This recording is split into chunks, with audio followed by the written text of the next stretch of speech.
அந்த ஒரு நாள் தவாப் இருந்தாலே உலகம் அழிவு என்றாலும் கண்மணி நாயகம். கொரோனா காலத்திலும் கூட இடைவெளிக்கு தான் காபத்துல்லா தவாப் செஞ்சாங்க. காபத்துல்லாவை இன்னைக்கு வரைக்கும் தவாப் செஞ்சனால வரலாறு எங்கேயுமே கிடையாது.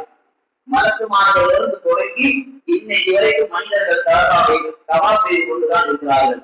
அப்படிப்பட்ட அமல் செய்ய வேண்டிய ஒரு உன்னதமான காபா தவாப் நின்றால் இந்த உலகத்திற்கு ஆயுசு நிற்கும் என்றால் பெருமானார் ஸல்லல்லாஹு அலைஹி வஸல்லம். அப்ப தவாப் செய்வதில் இந்த உலக முக்கியத்துவம் தர வேண்டும், காபத்துல்லாவுக்கு முக்கியத்துவம் தர வேண்டும். எத்தனையோ கோடிகள் வைத்துக் கொள்ள பெருமை, எத்தனையோ கோடிகளை சம்பாதிப்பதல்ல பெருமை. அந்த ஆலயத்திற்கு போவதற்கான முயற்சியும் முக்கியத்துவம் இந்த உம்மத்து எடுத்தாக வேண்டும். என் பேரால் இத்தனை கட்டுக்கட்டா பணம் இருக்கு, நான் இவ்வளவு ஏக்கர் வச்சிருக்கிறேன், நான் இத்தனை டிகிரி முடிச்சிருக்கிறேன், இன்னைக்கு லட்சக்கணக்கில் சம்பாதிப்பேன், இந்த எந்த வசனமும் அல்லாஹ் கேட்கவில்லை. அல்லாஹ்வுடைய காபாவை தவாப் செய்வது இந்த உம்மத்து முக்கியத்துவம் தந்தே ஆக வேண்டும். இரண்டாவது, குர்ஆன் காலமுழுக்க ஓதணும். அது அப்படியே ஒரு ஷோகேஸ்ல வைக்கிற கிதாப் கிடையாது. அது தினமும் எழுதணும், ஒரு பேஜ் ஓதணும், அது உள்ள தர்ஜுமாக்களை படிக்கணும், அதுல ஏதாவது ஒரு வாயத்தை நம்முடைய வாழ்க்கையில நடைமுறையை நாம் எடுத்துக்கணும். இப்படி நாம் செய்கிற போதுதான் அல்லாஹ் தஆலா அந்த குர்ஆனை கொண்டு நமக்கு முக்கியத்துவம் தர செய்வான். மார்க்க உலமாக்களை யார் அவமதிக்கிறார்களோ, மார்க்க ஆலிம்களை யார் உதாசீனப்படுத்துகிறார்களோ அவர்கள் எல்லாம் இந்த உம்மத்திலே வழிகட்டின் பக்கம் போவார்கள் என்றார் கண்மணி நாயகம் ஸல்லல்லாஹு அலைஹி வஸல்லம்.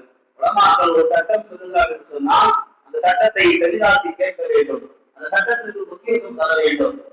நீ சொல்றதுலாம் நான் கேட்க முடியாது, நீ சொன்னா நான் கேட்கணுமா என்று உலமாக்கள் மக்கள் நாமுடன் வரக்கூடிய குர்ஆன் ஆயத்திற்கும் ஹதீஸிற்கும் யார் மறுப்பு தெரிவிப்பார்களோ அவர்கள் எல்லாம் அல்லாஹ் தஆலா நாளை மறுமையிலே கடுமையாக விசாரிப்பார் என்றார் கண்மணி நாயகம் ஸல்லல்லாஹு அலைஹி வஸல்லம்.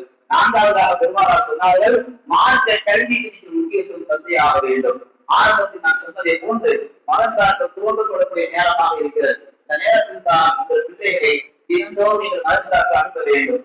மதசார்க்கு ஒரு நாள் தவறிவிட்டாலும் பெற்றோர்கள் கண்மையான பிள்ளைகளுக்கு கண்டிப்பை வெளிப்படுத்த வேண்டும். இன்னைக்கு ஒரு மாணவன் மதசார்க்கு ஒரு நாள் போவாட்டாலும் அவன் ஒரு நாள் கண்டிப்பா ஸ்டேஷன் பார்க்கறது போய் நிற்பான். அதை ஞாபகம் வச்சுங்க. ஒரு நாள் மக்களை ஒரு மாணவன் தவறிவிட்டால் நீதிமன்ற வளாகத்துக்கு போய் நிற்பான். ஒரு நாள் மதசா வாழ்க்கையை ஒரு மாணவன் விட்டு விட்டால் ஊர்ல உள்ள எல்லா கெட்ட பழக்கமும் அவங்க வந்துடும். மதரசா என்பது வெறுமனே ஒரு குர்ஆனை ஓதுவதற்கான சொல்லித் தரக்கூடிய பாடசாலை மட்டுமல்ல, நம் வாழ்க்கையை புரட்டி போடக்கூடிய ஒரு அற்புத சாலை. அப்படிப்பட்ட அந்த மார்க்க கல்வி கூடங்களில் மற்ற மதரசாக்களில் நம் வீட்டு பிள்ளைகளை தினந்தோறும் அனுப்பி மார்க்க கல்வியை கற்றுக்கொள்ள வைப்பதில் குறிப்பாக பெற்றோர்கள் முக்கியத்துவம் பெற வேண்டும். நல்லடியார்களே, பெருமானார் ஸல்லல்லாஹு அலைஹி வஸல்லம் சொல்லி காமிப்பார்கள், முக்கியத்துவம் பெற வேண்டிய பல விஷயங்களில் ஒன்று காபாவுக்கு முக்கியத்துவம் தர ஒவ்வொரு தவறிவிட்டால் அந்த அடுத்த நொடியை இந்த பூமியை அழித்து விடுவார்கள் கண்மணி நாயகம் ஸல்லல்லாஹு அலைஹி வஸல்லம். இரண்டாவது சொன்னார்கள், குர்ஆன் உங்களிடத்திலே இருக்கிற பொழுதே அதை நீங்கள் தொடர்ந்து ஓதிக்கொள்ளுங்கள். ஒரு நாள் ஒரு இரவு நீங்கள் கடப்பீர்கள், அதிகாலையில் குர்ஆனை எடுத்து பார்ப்பீர்கள், ஒரு எழுத்து குர்ஆன் இருக்காது. எல்லா எழுத்தையும் அல்லாஹ் உங்கள் வானத்திற்கு உயர்த்தி விடுவார்.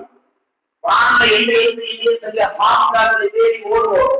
2000 ஓதி காட்டுங்க, குர்ஆன்ல ஒரு எழுத்தும் இல்லை, எல்லாம் எம்டியா இருக்கு. ஆசிரியர்கள் சொல்வார்கள், அண்ணா அது எனக்கு எதுவுமே ஓட தெரியாது. ரெண்டு விஷயம் அபாயத்தை நோக்கி இருக்கிறது நம்முடைய வருங்காலத்தில். ஒன்று, நாம் வைத்திருக்கும் குர்ஆனில் ஒரு காலம் வரும் எந்த எழுத்தும் இருக்காது.